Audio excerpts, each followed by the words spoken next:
Merci de nous retrouver dans cette seconde partie de Nord-Sud, notre émission dédiée à la diplomatie, au multilatéralisme et ses bienfaits, les relations entre la Guinée et d'autres pays, mais aussi avec les institutions internationales. Nous en parlons dans cette émission exceptionnellement consacrée aujourd'hui au sujet d'actualité dans le landerneau diplomatique et nous parlons toujours de l'ancien président Alpha Condé finalement qui a pu sortir du pays pour ses soins, vous le savez, pour un mois.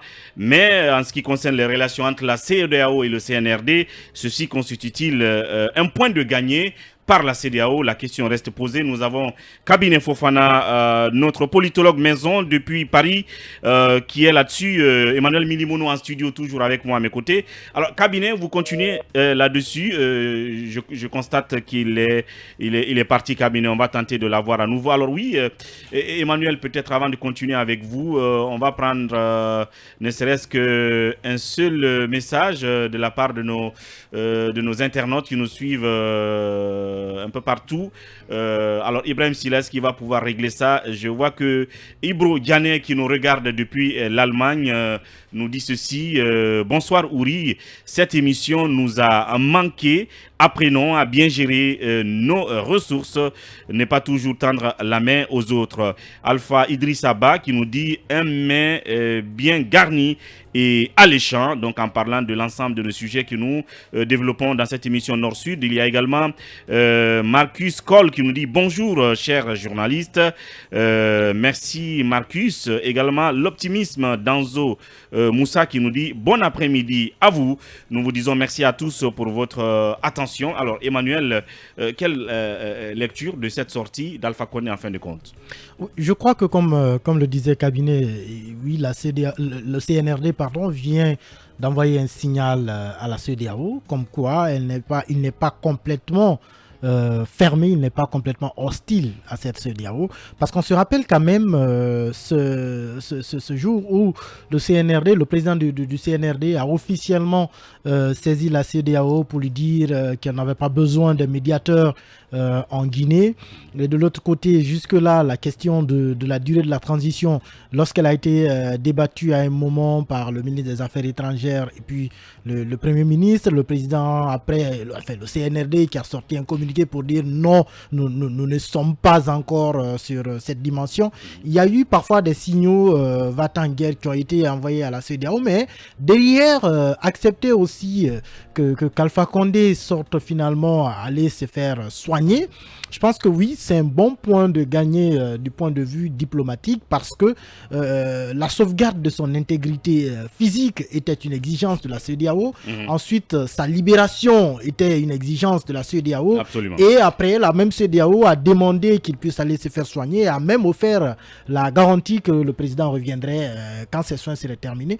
Donc oui, je pense que le CNRD est en train de répondre progressivement, mais avec un langage aussi, à mon avis, qui veut dire nous ne cédons pas à la pression, nous ne faisons pas forcément comme vous voulez, mais nous faisons les choses qui doivent être faites. Parce qu'évidemment, libérer Alpha Condé, protéger sa dignité ou son intégrité physique, lui permettre d'aller se faire soigner, ce sont des choses qui devaient arriver, mais elles ne sont pas arrivées forcément quand la CEDEAO l'a demandé. Le CNRD a répondu quand il lui a semblé qu'il était opportun. Ça veut dire qu'au fond, on décide enfin de ce que nous voulons de la Guinée.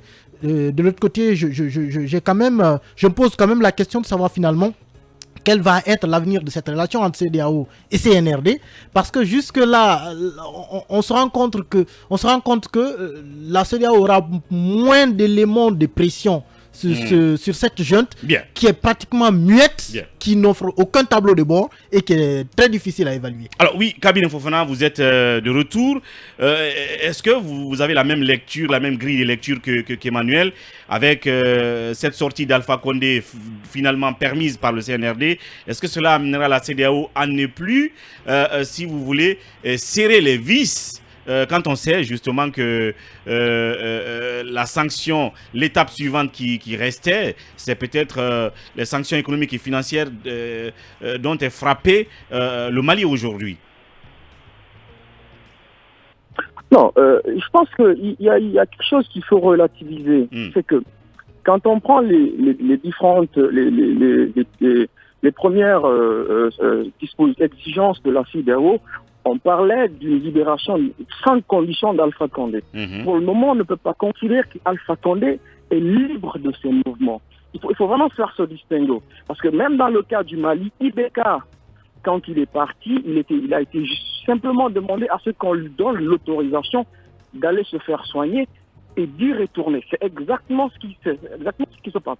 Et vous voyez que ça a mis du temps entre le 31 décembre et maintenant, c'est justement parce que le CNRD voulait s'offrir les garanties possibles d'un retour d'Alpha Condé après ses soins. Donc, c'est d'une certaine façon une sorte d'adjuvant pour le CNRD vis-à-vis de la CEDEAO, mais ça n'est pas exactement une sorte de liberté d'Alpha Condé, parce qu'il faut rappeler qu'il est parti quand même avec 2 gardes-corps des GFS.